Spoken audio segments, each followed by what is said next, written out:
Both his sons, having played sport at a local level in Leeds, Andy and Fast Signs have a long history of helping local sports clubs and organisations like Kippax Welfare Rugby League, Garforth Rangers Football Club and North Leeds Cricket Club with products such as events banners, honours boards and changing room signage, as well as providing signs and graphics to the mighty Leeds Rhinos and Leeds United for over the last 30 years. So if you're involved in a local sports club, get in touch with Andy and his team for advice and help with your signs. I'm sure he'll do you a great deal if you mention the Lot Pod. Hi everybody, welcome to the Lot Pod, the Leeds Rhinos Lot 17A podcast, kindly sponsored by Fast Signs. It is match review panel time, Salford versus Leeds. Eddie and producer Chris here. How are you, Christopher? I'm very well. Very well. Sun's been shining. I love this weather. Spring's the best out. A bit too warm for me, but too I won't warm for you. Still got your coat on though. You never know how cold it's going to be in here, do you? That's true. Yeah, we have got the heating. I've turned the heating on for our very special guest. We've been lucky. Sounded a bit funny there. I'm joking. We've been really lucky, very lucky on this podcast. We've had loads of current Leeds players with us on this channel, on the podcast throughout the years. I think we're in our 5th year now. Jared O'Connor, Sophie Robinson, Brodie Croft, Kira Bennett, Matt Froley, Ash Hanley, Sam Lasoni, Mika Ledsky, loads. They've all been on with us, all current Leeds players. Lackey, but to name a few. Probably countless others that I'm forgetting. But the first ever current Leeds player to ever come on this podcast and speak with us, the original, is back. Ewan, how are you? I'm good, mate. Glad to be back. How about that build-up? It's been too long. I love it. If you can just edit some fireworks and dry ice. I don't get the hype, mate. I'm not one of big dogs normally. I don't get the hype. Big dog. Yes. Forever, you are number one, the Lot Pod number one superstar, and the first one to ever. It's been too long. It's been too long, my friend. We need to get you back on here as a regular. We are going to, of course, speak all things Rhinos Wheelchair Rugby League because Ewan is, of course, our very special guest. But let's start with what's coming up on the podcast. It's a bit of a bumper edition this week, guys. We're going to review the game, obviously, Salford versus Leeds. We're going to hand out... Do we hand out? What? The Matt Froley Award? No. We're going to give our Matt Froley Fast You can Signs pretend. Player of the Match. Again, little graphic here. We're going to give out our Matt Froley Fast Signs Player of the Match. We're going to talk all things Rhinos Wheelchair Rugby League with Ewan, of course. We'll then preview the Huddersfield game, and also we've got an absolutely massive announcement to make. So make sure you stick around at the end of the podcast when we tell you, don't go skipping to the end. Don't you dare no skip cheating to the end now. I'm not going to put a tag on it. When you're never going to know when it's happening. So I'll bump a podcast this week, so I'll get straight into it. Match review, panel time. Salford 0, Leeds Rhinos 28. Ewan, we always start in true Lot Pod fashion with the positives. What positives can the Rhinos take from this one, my friend? 0 the Super League squad. Always good keeping Doesn't 0. matter who's playing. I agree. Don't matter what level. 0 is always good when it's against the opposition. Absolutely. James McDonald firing on all cylinders yet again. Should have had 6. Yeah. Broke Ali Lauer-TT's record of 5 in a game. That would have been... I think he'll be happy that that's still standing. Ali will, yeah. Yeah. Ali will be there. I don't normally get mentioned, so I'll appreciate that my record's still standing for a bit longer. Calm down, James. We don't want you to get another. Producer Chris, any positives from you? Just as Ewan said, I think nilling is good for any Super League side. That's the biggest positive. I think so. Yeah. We've done us points difference good, and we won. We've got a really important few games coming up, I think. I agree. Where we can really get up that league. I think not jumping forward too much, but the Hull KR game could be massive. We could be equal on points with them after that game if we win that. So that's I think a good caveat, right? We mentioned it on the pod before the pod that it's a hiding to nothing, that game, Salford. It is. Because hammer them. So what? And then beat them by 1 point. Yeah, it doesn't really matter. We got the job done. Defensively, we were great again. They just need to watch the technique a bit, but I'm sure we'll talk about that. I'm sure we'll come on to that. Positive was I didn't get stuck in car park this time. Oh, brilliant. because I didn't go. Watched it at home. Yeah. Watched it at home instead. I've got, obviously, James McDonald. Thought he were absolutely outstanding again. Jake Connor again. And, of course... It's just every week, innit? Every week. This is just welcome to the Jake Connor podcast. Once again, we're going to be waxing lyrical about JC in a moment's time. And then the biggest positive for me, as these two guys have said, I'll just echo that, keeping a Super League side down to a 0, regardless of who's playing, is impressive. Ewan, I would sum this game up as job done. Would you agree with that? Go over to Salford, get the points, get the win, come back home. Quite anything is it as simple as that for this game? I'd say so. All you need from the team is the win at the end of the day. Absolutely. And even though they're in turmoil, they were having to bring out number 47 or something like that. They've gone through a lot of squad players, by the way. Hell of a lot. I'm not going to be surprised if they hit 50 on squad numbers. And that's with people going out the door as well. I reckon a few more will be on the move. But it's always hard travelling anywhere, even if it's just down the road to Wakey or to Salford. It's going to be... You don't like travelling. You like to be at home. So if you can go away, get a win, come back, job's a good one. Job done. Do you agree, Chris? Yeah, totally. Job done. Just did what they needed to do. I wouldn't be surprised if they don't review it that meticulously this week. Cause I wouldn't pull that apart. What you're going to gain from it, really. But again, what we said in the pod before the pod, which is the best pod, I do by the way. think we've got a bit of an issue when we play so-called lesser teams. I agree. We seem to drag ourselves down.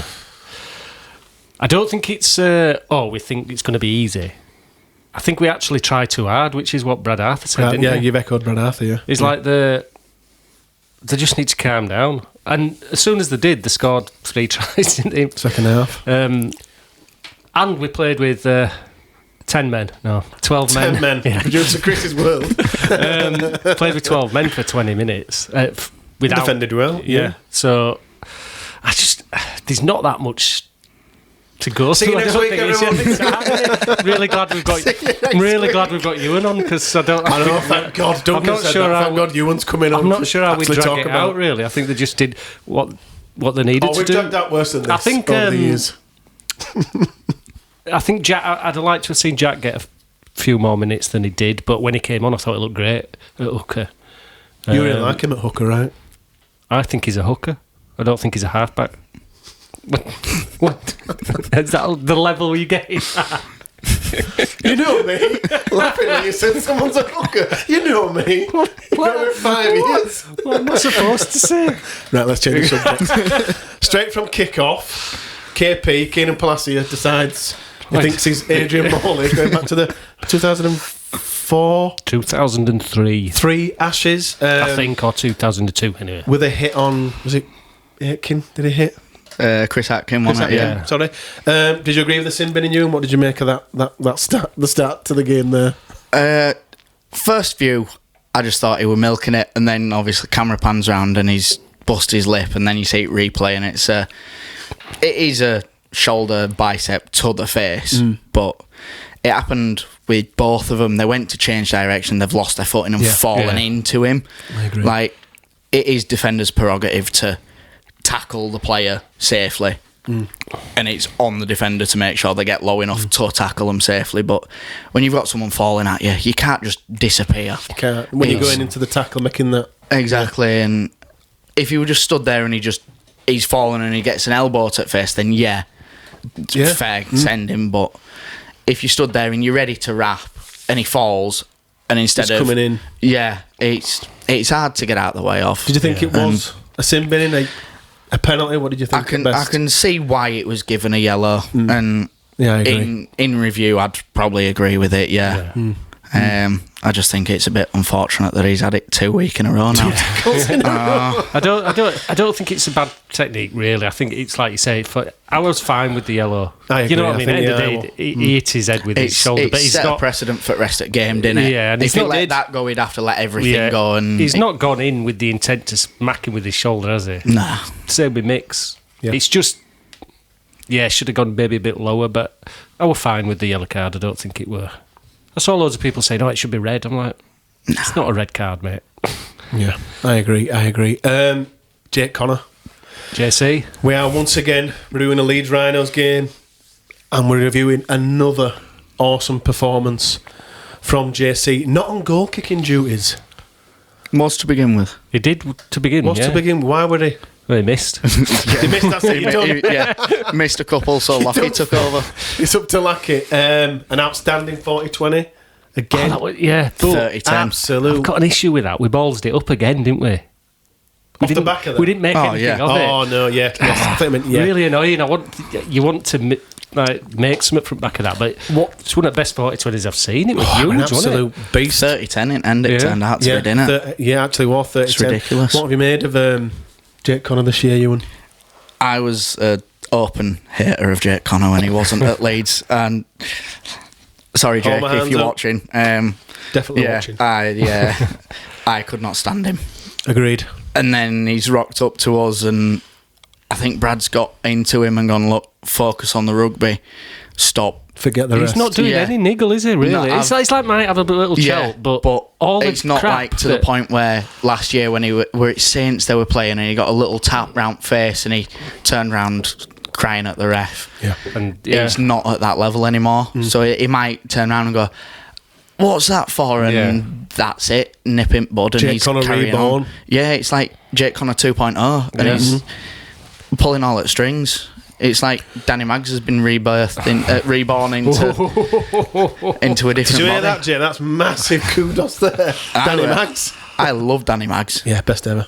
And he's just playing like a man possessed at the moment. It's like he's got a point to prove to himself, let alone everyone else, that he can be a top level rugby player. And I think what was a bit of really good coaching was when he came, Brad said, well, you're not in first team, you're going to have to work yourself into it. Squad number 18. Yeah.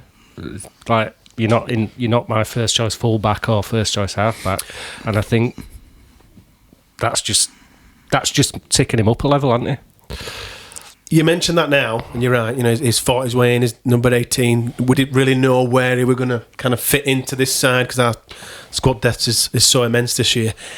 Is Jake Connor... That really hurt my finger. Just put my finger on the table.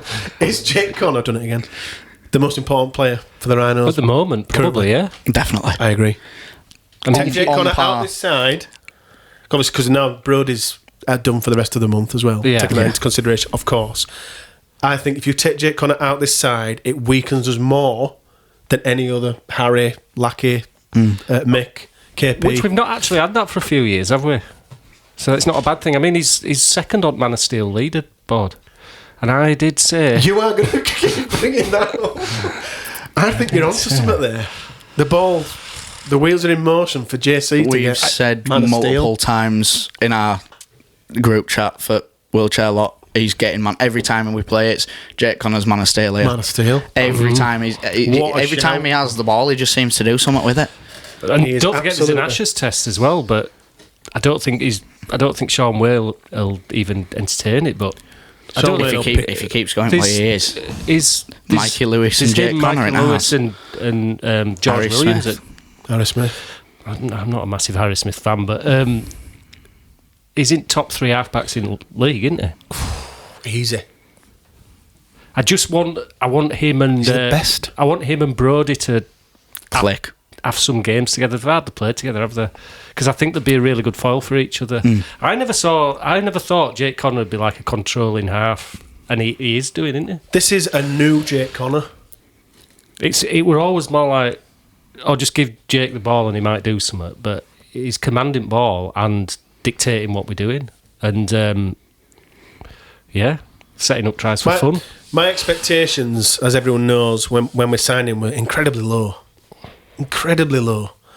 But yet he's turning out to be. But I think even he'd understand that because he's underachieved, hasn't he? Mm-hmm. Apart from his time at Hull. Yeah, where it took Challenge Cups. I think he'd even agree with you. I think that he came here with no expectation. But does that help a player, Ewan? Is it easier to come with that expectation of like, we've signed Jake Connor, we don't know what we're going to get, rather than, let's say, Brodie Croft, where you go, this is the superstar? Yeah. As a player, which would you prefer? I'd much rather come in under radar. Yeah, if I were coming in and going, they're one of the best in the league, we need to be seeing that level every week from him, it gets too much. And it's like, not only have you got the weight of like the club on your shoulders, you've got however many fans are in attendance every week, you've got people online. Even if like you're coming in and they're expecting 9s and 10s every week, you can have a 7 or an 8 and they'll go, that were a bad game because he's only got a 7 out of 10. You're the superstar, the marking, when he should be giving us 9s and 10s. Whereas if you come in and you've been giving 5s and 6s at the previous club, but you've been consistent throughout, whereas others you've seen come in have been 9s and 10s and then other weeks 2s and 3s, I'd much rather come in at like a 6 or a 7 and then show that I do have that next step and be consistently 8s, 9s and not have the weight of I've come in as a superstar. They want to see the superstar, but I don't know if I'm going to give it them because I was used to the players being around me at not necessarily a lower level, although his former teammates are at the moment if you look at the table. God, I bet he's glad he's out of there. He'd have been wasted there. We say it a lot in wheelchair side that there's players at certain clubs that are wasted because they're too good and the level of coaching within the game, because it's so small, isn't at the level they need it to be, so they should look at moving, but it's their hometown and they support them. So they should all sign for Leeds. That's what he's saying. Not necessarily. That's never good for the competition. But that'd be like us winning everything. That'd be like us going and signing French, Field, Cleary, all at big dogs in NRL, and then NRL everything. being rubbish. It just won't be Sounds good for the game. Can make that happen, Ian, please. But no, it's I think him coming in under the radar has done worlds good for his confidence. Without a doubt. Being able to just go, look, I've been dropped from first team number. I need to prove myself to the coach first and foremost. That's what I'm going to do, is play what he asks me to play. And then if I see something that I know will work, like his 30-10, I really enjoy how you keep saying it's the 30-10. I'm really digging that. You should have got 12 play the balls for that. New rule. Imagine if you'd have kicked to 2020. Yeah. 2020. Kidding me? I suppose also, Chris, it's like that aspect of Jake Connor coming in, people umming and ahhing whether it's a good signing, whether it isn't, but then Jake Connor thinking, I'll show you what I've got. I'll show you exactly how good I am. Yeah. And then that I feel that's much easier to walk into. I think it's helping that, let's be fair, the pack is performing really, really well. Best pack in the league. So it makes his job easier. I think his lack of attacking structure and thing is simply because I think we're on a 7th spine. It's just the consistency in that spine. That's all. It's all it is. If we get a month where they're all playing, they'll flourish. Yeah. Because we've got a platform to play off. Absolutely.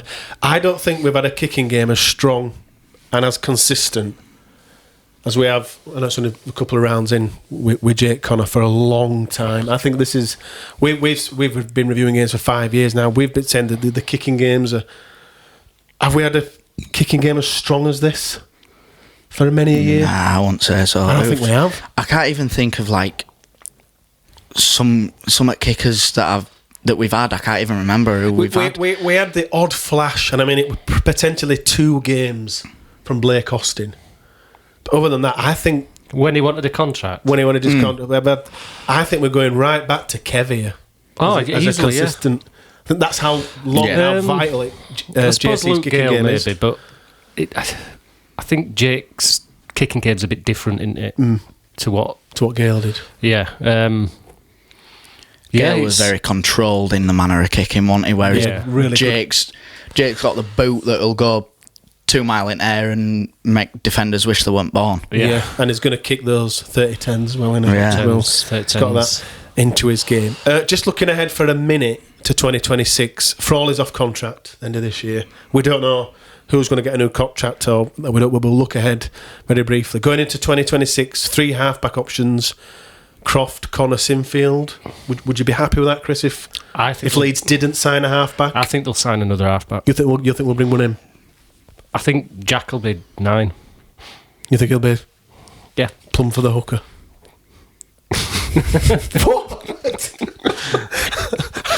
I think they'll bring a half-back in. You think they'll bring one in? I honestly think they'll.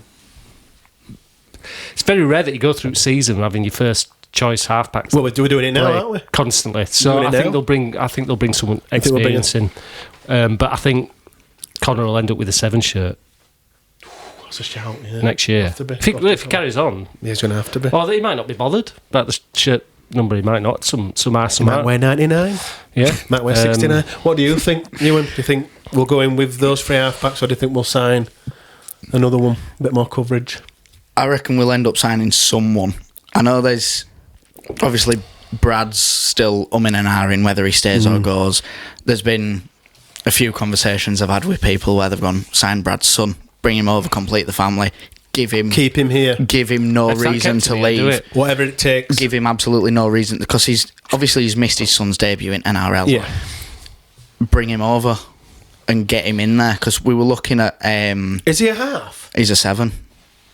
We were looking at absolutely. Is it Jock Madden from Broncos? Yeah, I've heard that. But because he's not played, they can't get him, can they? Yeah, because he's not played more than half of the games. Can't get him in. We're not allowed to sign him, because if they're not in the reserve grade for Queensland or New South Wales Cup, you're not allowed to sign him unless they play more than 50% of the NRL games, which is why we've not brought him in.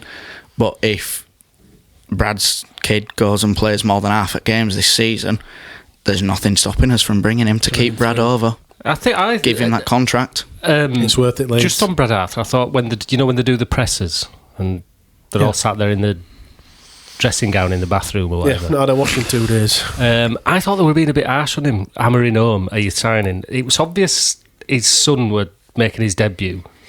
It's incredibly difficult. There's a lot of emotion attached to this myself. Yeah. And they were hammering it home every question, weren't they? And if I'd have been, I'd have just turned around and said, "I've given you my answer. You'll know when you know." I thought it were a bit harsh because he was obviously... He's incredibly polite. He were obviously feeling a bit vulnerable at this sort of stage. Yeah. And it might be like a month down the line and he might think, no, I'm going to stay. Do you know what I mean? I thought it were a bit harsh on him. Having been through that... There's a lot of moving parts to this. It's not an easy decision to make. He wasn't straight not to... I'd have told him to cough.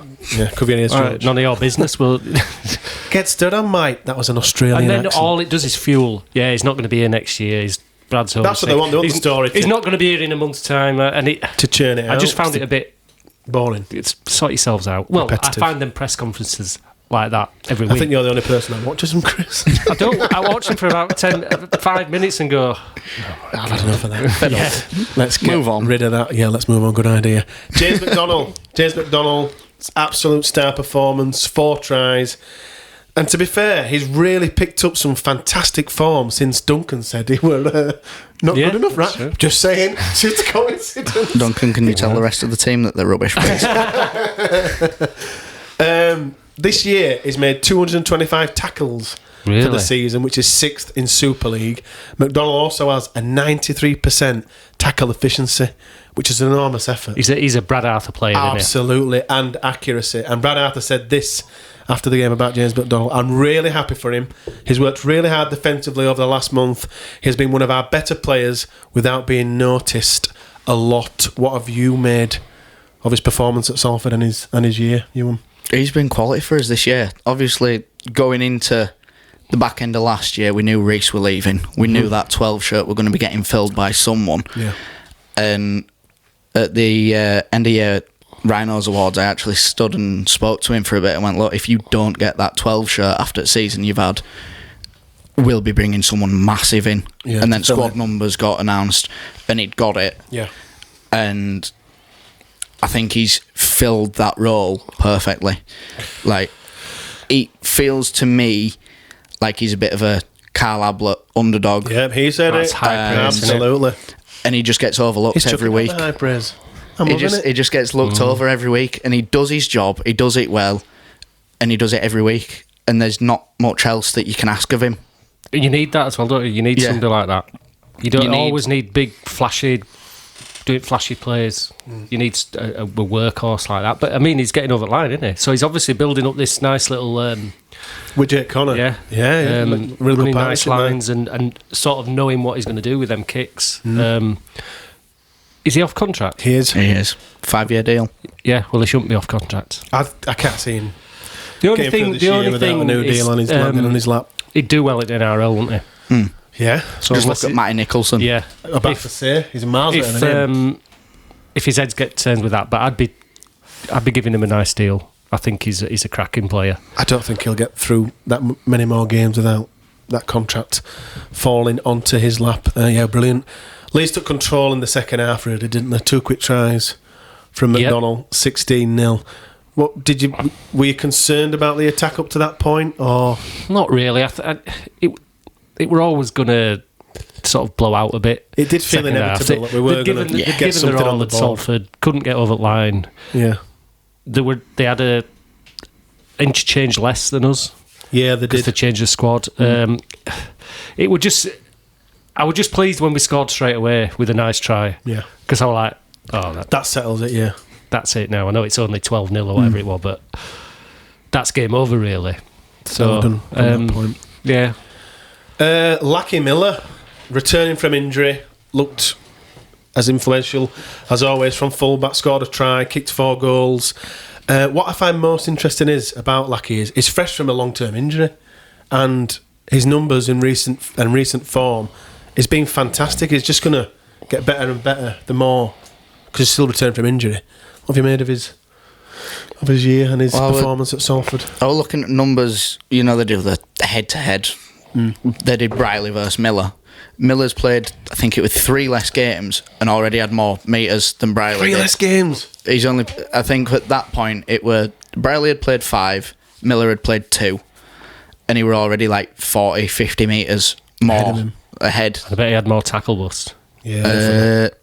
On par, I think. I think they'd both made like 11 or something like that. Thursday. Yeah, well, he's just boosted his stat padding, really. Yeah, what I'm pleased about, because when we spoke to him, when we had him on the pod, we spoke to him twice, didn't we? He were keen to cut the errors out, and I think he has, hasn't he? Oh, I think he's done that, yeah. Massively. And he's not making the sort of passes as well that are going wayward, and he said he'd put a lot of work into his fitness, and it looks that way. I just find it astounding that he's still sort of coming back. Yeah, he's not at full. I think he's just going to get better and better as he's. And he's working well with the halves, isn't he? I reckon his first full game where he'll fully click will be KR. Yeah, one. Yeah, next week we won't need to see him at 100%. I don't think. And then Brad will turn around to him and go, look, this is your sort of show game. Us what you've got. Show us what you can do. Get him off the leash. Yeah. Just let loose. Against KR. Goal kicking as well. Well, he said he wanted to goal kick, didn't he? But, I mean, he did miss one that were fairly easy, didn't he? Yeah. Just wonder why I got took off. Brad Arthur acknowledged the win, but he also mentioned the clean sheet, but he did call for a crisper attack in future games. But he did say in the second half, once we relaxed a little bit, which is exactly what you said, we didn't think we'd have to come away too many points. We did play a bit more direct in the second half. There's plenty there to like. We weren't fantastic with the ball. But again, this is something that you've said throughout the year. But that's not what we've been focusing on. We've been focusing on our intensity, our defence, and playing for field position. He's right, because that'll set you in good stead for the rest of the season. But to get those things right, it's based on defence anyway, and your forward platform. Everything else should kind of fall into place, right? Look great if his attack were free flowing now, but it means bugger all in September, does it? No. We need to be building that that platform, and I think it'll happen. I think Brodie will come back and kick on. So even though I'd been pretty scathing about the attack, I'll caveat with saying that it's the 7th spine combination. Lockheed's only just come back, and I think it will click. Have you had any concerns over our attack throughout the year? not concerned. I've sat and gone, we need to be more clinical. We need to be putting away chances. Because the top teams got to the top by being clinical and decisive in final third. But, like you've just said, you need to build the platform. You need to peak at the right time, and peaking after a month and a half ain't the time to be peaking. You build throughout the season, get to back end, you get to 20 rounds, and then you kick on. Yeah. You go into playoffs in strong form, and that's when you want to be 95% of finishing chances. Like, if you put one down 20 metres out, score the next one. Get the next one right. If you get held up over the line, calm it down a play if you've got it there to play, and then go again. You don't want to be, at this point, you don't want to be trying to score every set or every play, because then you look like you're panicking, and then the opposition get the upper hand. Yeah, because you start to force things, try things that are you not start on. Putting on silly passes, you start kicking early in sets, and it just looks rushed, it looks amateurish, and it gives the opposition that boost for their confidence that they think they can then go on from they there. Just keep getting the ball back up the bar. Yeah. What we do need to be doing, though, is, and I think it will happen, those games against Saints and Warrington, we need to be winning them going forward. But in some respects, losing them might help us. Potentially, yeah. Give us that kick up the backside. Like I say, I think KR's a massive game. I agree. I think that's a marker down for us. We've said that about Warrington. I do think, though, that there's like checkpoints across the season where you sort of check in, don't you? Like, right, we've won those games, and you come up against one of the playoff sides, one of the better sides, you go, right, this is sort of like, the season's in like little chunks, isn't it? I've always felt that way, you know. Sometimes you have an easier game, you think, right, like this one, for instance, and you think, right, the markers on the calendar is that Saints game, is that Hull KR game, it is the Wigan game. And with Wigan beating Hull KR, the points are levelling up, aren't they? So it's like quite tight already. I do think Hull FC will drop off a bit at some point. I think they're having a great start to the season. Why could Ed and Caesar not play like that for us? Well, he did, didn't he? Well. Once every 20 games. Yeah, he did it once or twice, didn't he? Once or twice. I don't know, sometimes it just clicks, doesn't it, with a club and a player. A bit like Connor with us. I bet Huddersfield fans are saying, Where were that last year? That last year and the year before. Stats pack. Just rattle through a few stats from this game for you. Leeds had 55% possession, 72% completion rate. 172. 172. 36 completed sets, 1,377 metres, 46 tackle bursts, all Lucky Miller. 6 errors, 16 missed tackles, and a few player stats. Lucky Miller, 18 carries, 242 metres. Have you just made that up? Made that up. Sounded right. Sounded real, didn't it? See? Sounded real. 179 metres. Again, sounds ridiculous, but that is absolutely accurate. Harry Newman, 16 carries for 116 metres. James McDonnell, the star man, 14 carries for 73 metres. Sam Lasone, get this, 15 carries, 123 metres. Yeah, great, Sam. You played really well. One of your best games. Can you do it against the Let's do it every week, Sam. No, kudos where it's due. He played really well. He played really, really well. And Cooper Jenkins, 12 carries, 97 metres. Anything else from this game before we choose our fast signs? No, I think summarise it. Job done. We've not done bad there. That's half an hour on that game. Yeah. We've done all right now. We've done really well there. Thanks for listening to that. So as we wrap up this game and stick a little bow on it and choose our Matt Frawley Fast Signs Player of the Match, just before we choose our votes, we would love it if you played along at home. If you're driving, just shout out your answer. Don't start typing. If you're typing on YouTube comments as you do 90 mile per hour on M62, LockPod encourages safe driving. I'm just going to put that caveat out there. Please do comment below on this YouTube video with your selection for the Matt Frawley Fast Signs Player of the Match, and let's see if you agree with us. Ewan? Jimmy McDonnell. Is this Jimmy the easiest McDonnell. one ever? Is it just a bloke who scored 4 tries? Is it as simple as that? Everything he seemed to do just seemed to work.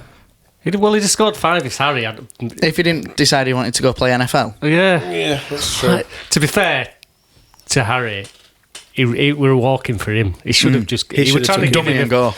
He were over really. They wouldn't have stopped him. So yes, James McDonald, isn't it? The easiest one. Yeah, one of the easiest ones. And you chose him last week. Yeah, on the last pod. Yeah, I would have been back to back. Jimmy Mack, congratulations! You are the Matt Frawley Pass Signs Player of the Match. Now on to, of course, we've got Ewan with us, Leeds Rhinos Wheelchair superstar. Just before we delve into some questions for Ewan, I just want to put a bit of flesh on the bone just to how good and how consistently good the Leeds Rhinos Rugby League Wheelchair side are. 2024 Betfred Super League champions after beating Halifax in October. The first Super League title since 2021. The Rhinos side, and I just cleared this with Ewan before we came on, have won 10 major trophies since 2019. So that just proves the dominance there that this Rhinos side have in the sport. This Rhinos Wheelchair side are absolutely the highlight in recent years of the Leeds Rhinos setup, alongside the women's side, of course. Ewan, the season, how are yourself and the squad looking for the season ahead, my friend? We're looking pretty good. We've got a good pre-season in us. Season launch last weekend. We were down a couple of numbers because someone was at a Leeds United game. And, who made that stupid mistake? I won't name names, but we know internally that we should be his priority. Absolutely. We should be. But got to watch United. Wow. Yeah. Shocking. I think he's got. I'm afraid. I think he's got season ticket with him or something, but I'd have saved me money. But yeah, so we were light a couple of numbers. So we had Josh Butler's little brothers filling in for us. They've made their first team debuts. They did really well against brilliant. Full Super League squads. They future stars then. I won't big them up that too. It's not going to big them up on here. No, I can't give them that ego boost. I can't give them that. They've already got wheels of steel in their house. They don't need more chance at it. But no, we've had a good pre-season, and we just want to get playing. We've got Challenge Cup coming up, hopefully in the next couple of weeks. There's just some behind the scenes that needs sorting out with that. Before that, yeah. And then league in a couple of months, but it just seems to off-season just seems to take longer and longer every year. Yeah, just want to get straight into it. And I swear, like my first off-season were about 2 weeks, and now 10 years in, it seems like it's lasting 10 years. And it's just... You need more wheelchair rugby league. I know. We're getting more teams and shorter seasons. A longer off-season. Yeah, that's what it feels like. Does that teams. So I've got a question about this, right? I've always thought, would it be a good idea to run the wheelchair season over the winter? We've said that for years. It doesn't matter about weather, does it? No. Is there a chance there that you give the running game sort of fans a chance to go? We've pushed as a Leeds team. We've said for a fair few years now we'd prefer a winter season, because I know I'd go to more games if. Well, you get to middle of summer and it's 30 odd degrees outside. Yeah. Then you've got 10, 12, 14 people in the sports hall, all in chairs, pushing around, keeping muscles warm and relaxed. And then you look at our home games, and we can easily get 120 in if there's not a men's game on. And it just adds up, does the body heat and the movement and all that jazz. And you're looking at a 40-degree sports hall, and for some people with disabilities that they can't self-regulate the body temperature, it's too much. Whereas if you're in a winter league, you're looking at cooler halls. Yes, it might be minus degrees outside, but you warm up. You warm then. Of course, you're playing sport. Yeah, absolutely. And then the only issue that we'd have is sharing it with netball for uni teams, but you've got way more opportunity to get, like you say, more people in and push and promote. Yeah, because like I said, I'd go to more because like if I went to my wife, right, I'm going to men's game, off to women's game, then I'm going to wheelchair game every week. She'd love that. You'd be out of every week. She might go, yeah. It might save your marriage. I'm only joking. So you've had those conversations as a Leeds side with the league to say we should push to a winter season. Have you heard anything back? Anything? It's always we want to run simultaneous to the men's league and women's league, because obviously we've all got the same sponsor with Betfred. Yeah. So it's all boardroom of we're running at the same time. We've got to keep in line with international calendar. Yeah. And if we went opposite end at year, you'd be starting a season with a World Cup or a Test match, and then going into a season. And would that bother you as a player if that were? Well, it wouldn't bother me because I never play international.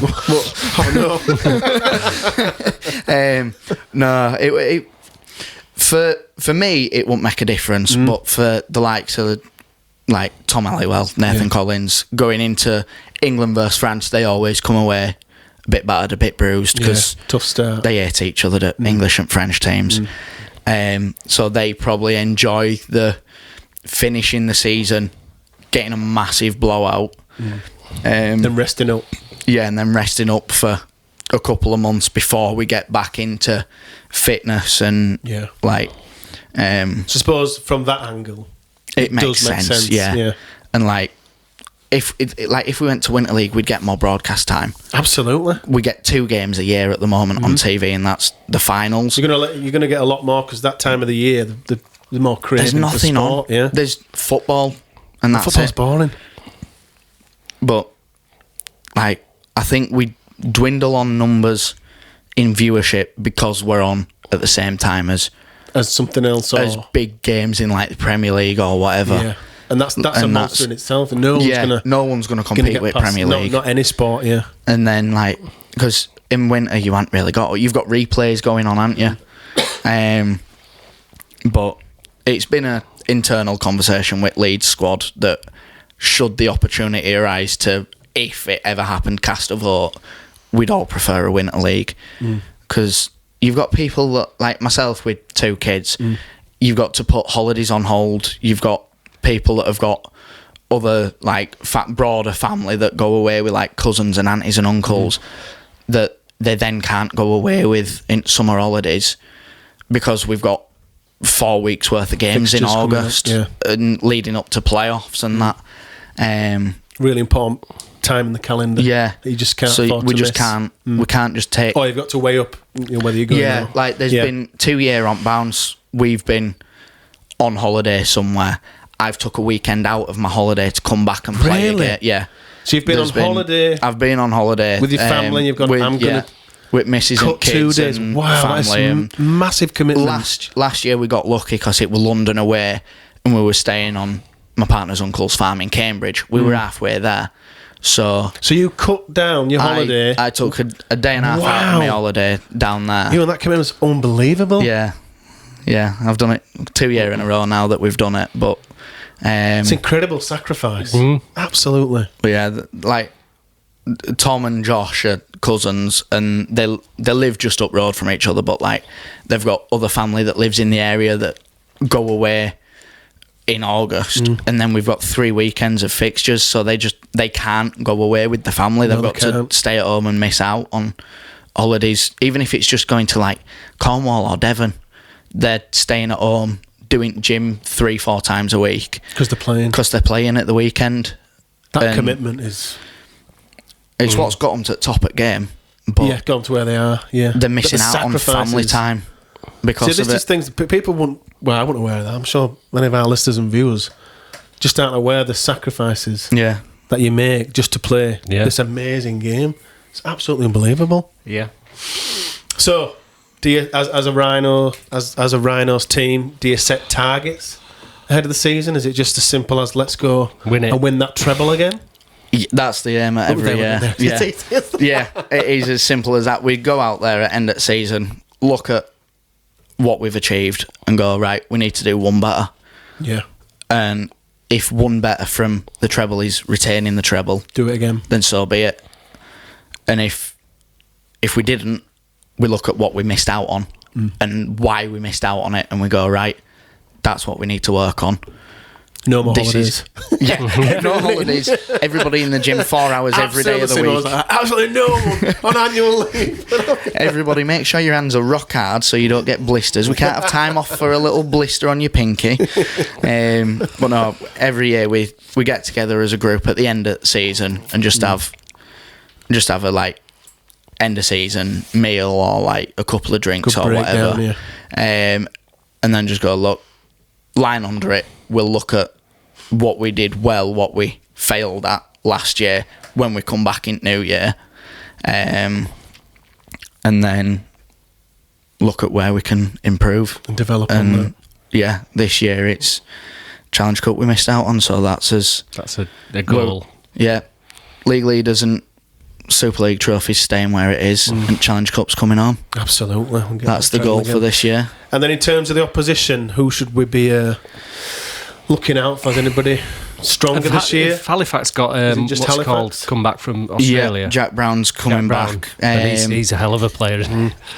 See, everybody still thinks he's 2018 Golden Boot Jack Brown, but while he's been in Australia, he's not been playing consistently. He's been a coach. He's been coaching Queensland, and they don't have a league out there. It's all still relatively new. To say they've had an international squad for a few years, their only real game time is county versus country, I think they call it. And it's like the step below, like origin type thing. Yeah, and then they have like they're not even allowed to call it state of origin. They're not even that affiliated with NRL. Wow. They've got to call it the interstate competition. NRL, isn't it? Yeah. They call it the interstate competition. We probably need it to keep that way because they'll just end up. Yeah. Well, look at what they're doing. Development. Look what they're doing. Yeah, they've got so much that they can progress on down there. Like they've got teams setting up their own wheelchair squad now. So I'm pretty sure like North Queensland have got a squad now. So it's gathering pace. It's gathering momentum, but it's not with. I can't remember how many clubs we've got formed at the moment over here, but we've got so many more. It's been a massive success, hasn't it? Yeah, I mean, it's been since World Cup. It's been NRL huge. By Super League, they might get on board with it. Yeah, we've had Edinburgh and Sheffield promoted this year, with Warrington coming up next year. But the Edinburgh squad is quite a few of the Scotland squad. And their head coach is the new Scotland head coach, so he knows them all like the back of his hand because he's with them every week. It's pretty much the same squad that plays. For country. There's a few Edinburgh. There's a few that travel up from, like there's one at lads at York who travels up. Really? Yeah, he'll go up for Scotland. I'm just gobsmacked by the young lad from York called Callum. They just deserve more recognition, don't they? And loads of money. That's the dream. Yeah, we'll get there, mate. Need an investment. It's such a fabulous game to watch as well, isn't it? It was the World Cup that really just took control. Went to the final and it was possibly one of the best rugby league events I've ever been to. It was unbelievable, and I remember good. watching it on telly at the time, and my wife Harriet just been like, "What is this? Why are these people trying to break each other's bones?" Yeah. Just absolutely. If anybody is watching this or listening to Star and has never seen, watch it. It's absolutely engrossing. I've never seen a bad game, even when it's. Is the nickname Murder Ball? No, that's the Rugby Union one. That's the one that they have in Paralympics. Yeah, which I was going to mention actually. They play like it's really annoying. It's like offside touch with a netball. They don't even play with a rugby ball. Football touchdowns. That's not rugby league. They call it wheelchair rugby, but they've got a netball. There's no tackling. You just shunt into each other. And to score, you've literally just got to pass through a gate in the end zone. Yeah, it's rubbish. Literally, you just push your chair through a gate in the end zone. I think the greatest thing about wheelchair rugby league is it's so obviously rugby league. Yeah. Yes. When you watch it. Yes, it is rugby league. Literally, if someone asks us what it is, we just go, "Do you watch rugby league?" Yeah. Imagine that, just 5-sided wheelchairs. In a wheelchair. Yeah. That's the easiest way to explain it. And it's so good. It's such a good watch. But that World Cup final with it being in that amazing arena and the lights and the pitch looked amazing and the atmosphere. It'd be great if we could get Super League to that level, to that sort of level, working up to that. Because it's such a good game to watch. If someone's watching this, if someone's listening to this now, and they want to give it a go, they want to perhaps thinking of trying to play. Me and you're going to give it a go, Eddie? Well, yeah, definitely. We'll do a special down there with Ewan. Absolutely. Absolutely, no doubt about that. What advice would you give them? Someone's watching this thinking, I'd like to give Wheelchair Rugby League a go. What advice would you give them? Find your local club. Either drop one at players a message. Most players, I'll speak from experience, would be happy to just go, look, this is where and when we train. Kind of point people in the right direction to to what they can do if they want to play. Yeah. So like with us, we've got Ed at the foundation who we're told to direct to, so that they can get in touch with him and just go, look, I want to give it a go, when and where. And we've just had a new guy come down 2 or 3 weeks ago now. I think it'll be 3 weeks ago now, and he's a massive Leeds fan. Good lad. And he's loving it. Really? Double leg amputee, and he's just absolutely loving it. But you can do it if you're able-bodied as well, can't you? Yes. Yeah, well, that's me. Yeah. I think that's the beauty of it. And I was speaking to a friend of mine when it first started coming out, and he couldn't get his head around that. And I said, well, the point is that you can play with your mates. It's totally non-discriminatory, isn't it? Yeah. It's open to everyone. And I think that's an amazing thing. In our reserves, we've got a couple of lads called Cam and Charlie, and Cam's a Tigers fan. We bully him every week because he trains in Cast Tigers gear. Poor guy. He's been through a lot. He's seen a lot. Being a Cast Tigers fan. He's disabled, but Charlie's able-bodied. But they've been mates since school. Oh wow! It's amazing, it's the first time they've been able to play together in any version of rugby league. Yeah. And they've both come on like so much. I think it's 2 or 3 years they've been with us now, and it's just incredible to see like their progress through how much they've come on, but how much they've like integrated with everybody else. Like, one of my partner's younger sisters, because she's got younger twin sisters, has started training with us because she were doing Duke of Edinburgh, and then decided, you know what, I've really enjoyed it, and signed on as a reserves player for this year. Brilliant. But it is literally just get in touch with someone, find out when and where they train, come and give it a watch 1 week, ask to jump in the next week, and then by week 3 you'll be training for full session. Yeah, I guarantee it. It is the most inclusive sport in the world, isn't it? Yeah, I think so. Doesn't matter about ability, gender, anything. I think so. I've never known a sport be so inclusive, so welcoming, and just pop on down. I just wish they'd market it a bit more, because I think that I know game's got no money, has it? But it's such a marketable sport. It absolutely is, and I think it's one of those. It should be in Paralympics as well. I don't get it right. Able-bodied won't be able to play. Well, I suppose there is that. Normal Olympics we'd be able to do it. Well, I suppose that's it, isn't it? Maybe it's a sport in its own right. It doesn't have to be get it in normal Olympics. Yeah, get in there. Absolutely. We'll just look at running. We don't want to mention him, but South African sprinter with the prosthetics running in full Olympics. There's not stopping people with disabilities competing in the Olympics. In the full Olympics, yeah. So why not whack us in there? Let's whack them in there, and we'll get them going for gold. You're also a match official. I am. For the game too. How do you find that? Do you get some jip from players? Yeah, no one knows it better than you. You play the game. So normally it's my own teammates that give me all that jip. You're the worst. Yeah. Like at Fours, we obviously had as reserves team playing in the morning, and then as first team played in the afternoon. And it was normally my own team that were going, giving that's you the wrong. biggest stick. That's what are you doing that for? I'm like, it's not wrong. And they look at me and go, yeah, we know it's not. We just want to wind you up. But like everyone else, like, because they know me from playing, I think I've got that little bit more respect from them, because they know that I've played for, this is my 11th year going in now. I know the game like the back of my hand. Yeah.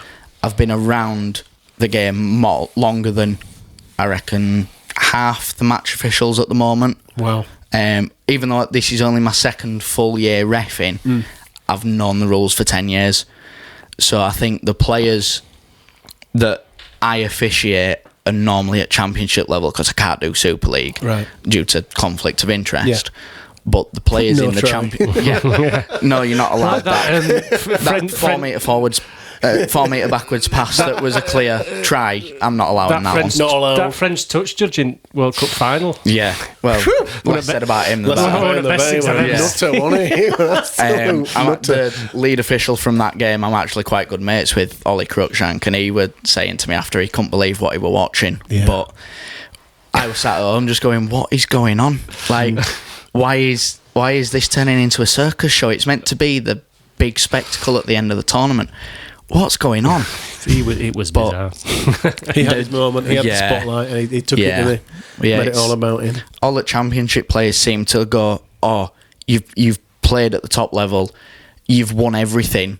You've earned that bit more respect than perhaps some of the other match officials that have come from like the running game and just go, oh, this is going to be easy because I've done 13 aside on a full size pitch.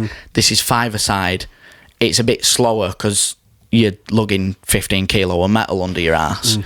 But it's quite a lot harder because you've got more impact. You've got bigger bodies going into the impact that you need to get the angles on. And obviously a tackle's not just rag them to the floor and hold them there for a second. It's tags on shoulders, and if one goes and then the other goes within like a second, it's fine. But if it's very late, it's a delayed tackle. You've got to keep your eye out on when the tags are going, who's taking them, because if one person takes both, it's a penalty. For delaying play of the ball.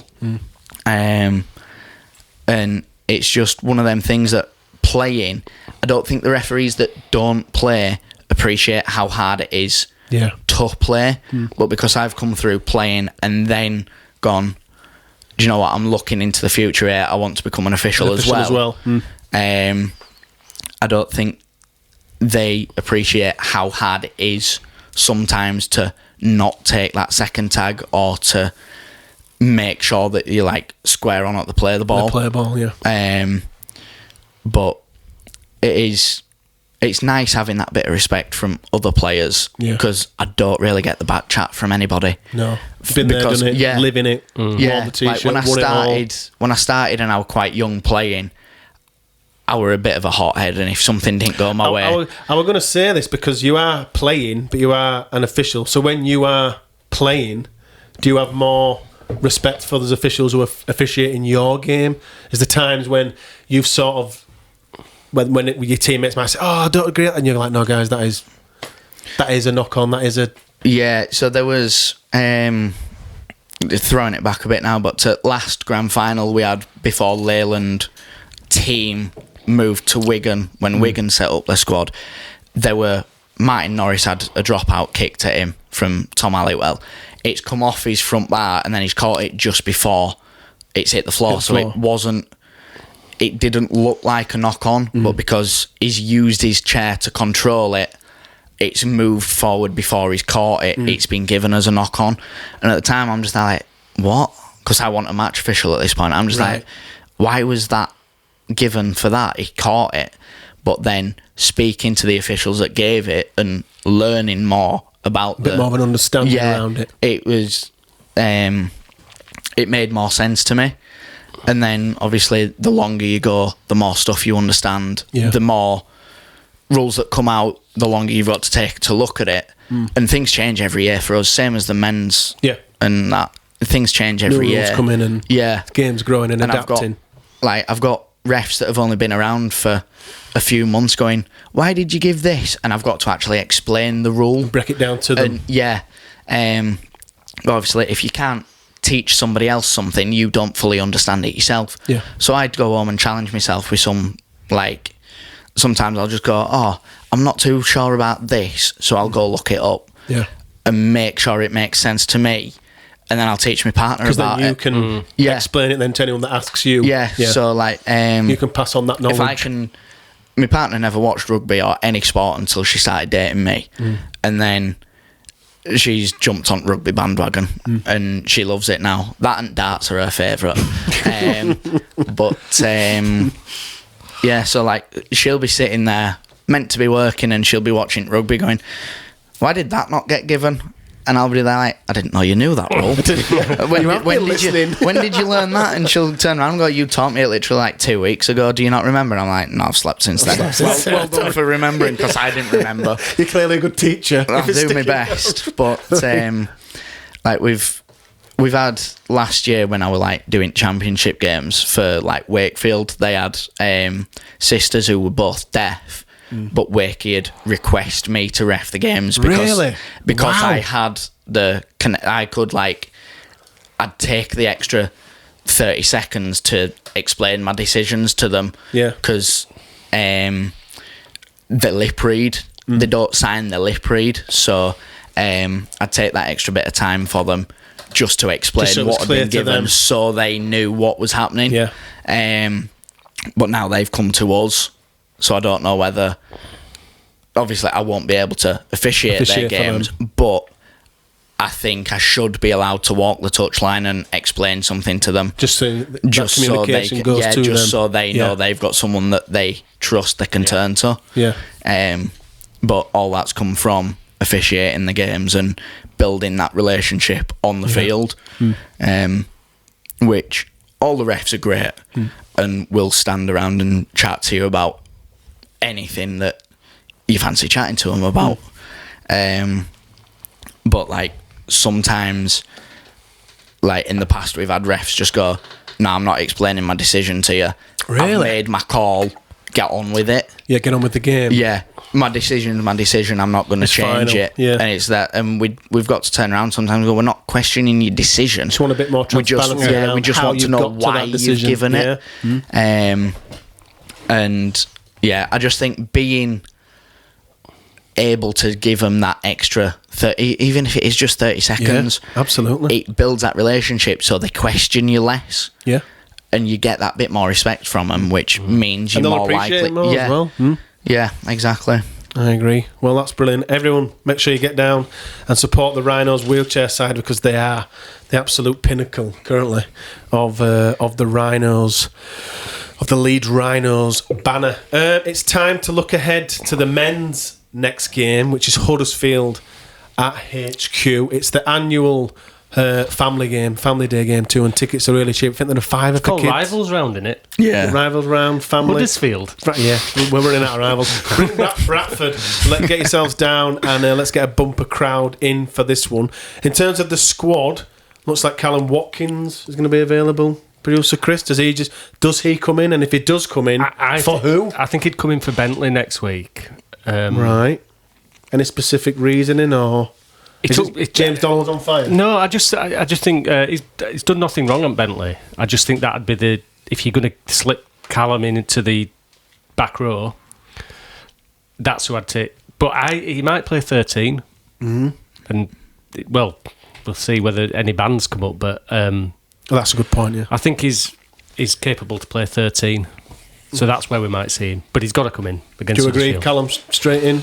I'd say Callum in, but if we end up with Keenan or Mick picking up a ban for them tackles, I'd say slide Bentley to front row, to prop. To prop. Yeah. And put Callum in at second and keep, if Keenan passes these disciplinary and can still play, leave him at loose because he's performing there. He's doing really well. And put Bentley in at prop, Callum in at second row, and just leave it as it is. Otherwise, maybe put Cine in. But I was going to say, would you Cine to start? I'd say we looked better with Cine in. I think it's a good game. No disrespect to Huddersfield, but they've got about 11 players missing through injury. They'll have another one after today with that kick as well. Yeah, that was shocker. That wasn't it? Awful.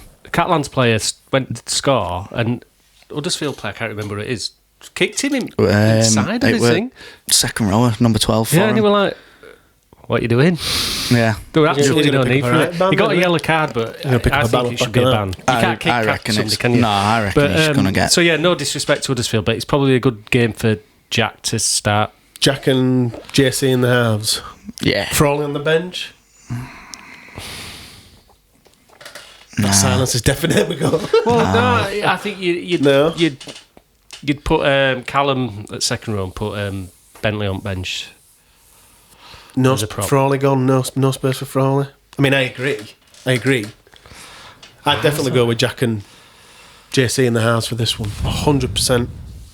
Or Jared goes on bench and Jack comes in at 9 and Frawley keeps his place. I don't know. But I think it's a perfect game for Jack to be starting. Yeah, I agree. There's always little moments in the season. I do want to see us be a bit more ruthless at home. If I wanted us to get on top of Huddersfield, because, like I said, they've got so many missing. They're not performing very well. I haven't won a game yet. I want to be seen as give it to them, not get down to their level. Prediction, Ewan? Prediction for this one? I'd like to say Leeds by like 34. Whoa, you are on the lot pod. That's definitely a lot pod scoreline. I feel like on the back of the Salford game, we do have a tendency to play down. So I reckon it'll be a bit lower, and I still think we'll win comfortably. 32. I'd want to say 33. No, I want to say 34, but I think it'll be low. I reckon it'll be. Go on, say it. Go on. I reckon it'll be maybe like 24. 24. Leeds by 24 for you. I'm going Leeds by 30. 30. But wow. I want it to be 50. What are you going to... The bottom of the league, they've not won a game all season. They've got hardly any players. Ideal scenario, Leeds by 80 point a minute. Oh, yeah, I might say that. I said 180 against Salford, it didn't work. I think I said 314 or something to get past them. But it's like a funny time, isn't it? 5:30 on a Friday. 5:45, is it? Something like that. I don't know. It's a weird time, isn't it? Yeah. So I was really excited to be finally getting a Friday night game, and Friday like, evening. It's sort of Friday evening, isn't it? Type game. I'm going to say Leeds by, what did you say, 24? I said 30. I'll say 50. Leeds by 50. And now, moving on very, very quickly to our announcement. Well, we're absolutely over. By the way, if you did skip to this, you missed an amazing chance. Forget the review. Yeah. First of all, forget the review. That were all right. Managed to squeeze half an hour out. But go back if you have, because Ewan spoke amazingly around Leeds Rhinos Rugby Wheelchair. But we're absolutely over the moon to announce the next guest for a Lot Pod special. We've got the big dog, the top man, the main man, the face of Leeds Rhinos. Gary Hetherington is going to be joining us for a very special Lot Pod special. We're going to be filming with Gary very soon over at AMT Headingley. And as always, we want you to play your part and be a part of it. We'd love you to send your questions to Gary. This is your chance to ask. You can email your questions over to us, lot17a at outlook.com, lot17a at outlook.com, or you can slide into our DMs on Instagram. Just don't be weird at lot_pod. If you search the Lot Pod, you'll see us there. You'll see our logo. You can send your questions over to Gary. Well, we finally got him, Chris. Yeah. After years of begging, please come on. Yeah. I hope he's got 5 hours spare. It's going to be a good one, isn't it? There's lots to ask because there's so much to speak to, and that's just my 5 hours worth of questioning. By the way, never mind. Open up as a mail. That's going to be a belter. Yeah, we can't wait. So please do send your questions over. We'll get through as many as we can to Gary. We'll kind of just collate them into, if they're all similar, into like one big question. Get them questions over to lot17a at outlook.com, or slide into our DMs on Instagram at lot_pod. Slide into our DMs. Is that what the kids say? That's what the kids say, right? Slide in there. I don't know. I'm on worst end of 30 now. Don't be weird. Worst end at 20s, sorry. Nearly 30. I says no way you're 30. You're looking really good. Feel it. Plus 20. Plus 20. After a game day. After a game day, double it. I am it. And Chris is it. And lastly, we finally hit 1,000 subscribers on YouTube. Thank you so much, everybody, for helping us hit that milestone. It may not seem a lot in terms of YouTube figures. We are coming for you, Mr. Beast. Watch out. We're coming for those big million boy numbers, but it means a lot to us personally. Yeah, so thank you. It was a milestone that we set out last year. Well, we sort of said we need to hit 1,000, but we didn't say when we were going to do it, did we? But we were like, that is a milestone. Like I say, it doesn't sound that amazing, does it? But we did it. to us, it is amazing. So thank you so much.